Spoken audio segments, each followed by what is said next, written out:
চট্টগ্রাম নগরীর new market এলাকায় আওয়ামী লীগের একটি কার্যালয় ভাঙচুর ও দখলের অভিযোগ উঠেছে জাতীয় নাগরিক পার্টি এনসিপি নেতাকর্মীদের বিরুদ্ধে। মঙ্গলবার বিকেলের দিকে নগরীর কোতোয়ালি থানার জেনারেল পোস্ট অফিসের বিপরীতে দোস্ত বিল্ডিংয়ের চতুর্থ তলায় এ ঘটনা ঘটে। ভাঙচুরকৃত চতুর্থ তলাটি আওয়ামী লীগের চট্টগ্রাম উত্তর জেলার কার্যালয় হিসেবে ব্যবহৃত হয়ে আসছিল। বিস্তারিত ডেস্ক রিপোর্টে। চট্টগ্রাম নগরীর নিউ মার্কেট এলাকায় আওয়ামী লীগের একটি কার্যালয় ভাঙচুর ও দখলের অভিযোগ উঠেছে জাতীয় নাগরিক পার্টির নেতাকর্মীদের বিরুদ্ধে।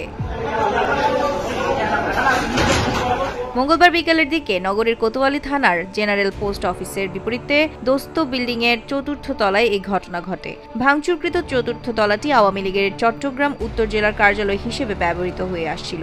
এদিকে কার্যালয় ভাঙচুরের একটি ভিডিও সামাজিক যোগাযোগ মাধ্যম ফেসবুকে ছড়িয়ে পড়েছে। ভিডিওতে দেখা গেছে একদল তরুণ কার্যালয়ের সামনে দেয়ালে থাকা শেখ মুজিবুর রহমানের মুরাল ভাঙচুর করছেন।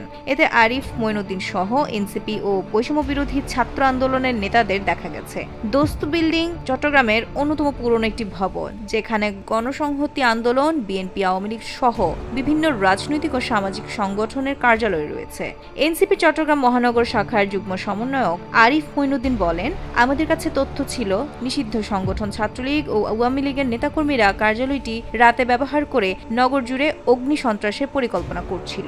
আমরা সেখানে গিয়ে তালা ভেঙে কার্যালয়ে প্রবেশ করি। ভেতরে সভা করার মতো সম্পূর্ণ আয়োজন পাওয়া গেছে। তিনি আরো বলেন, বছর খানেক আগেও আমরা এখানে এসেছিলাম, তখন শেখ হাসিনার ছবি ভাঙচুর করা হয়েছিল। এরপর কিছুদিন কার্যালয়টি বন্ধ ছিল।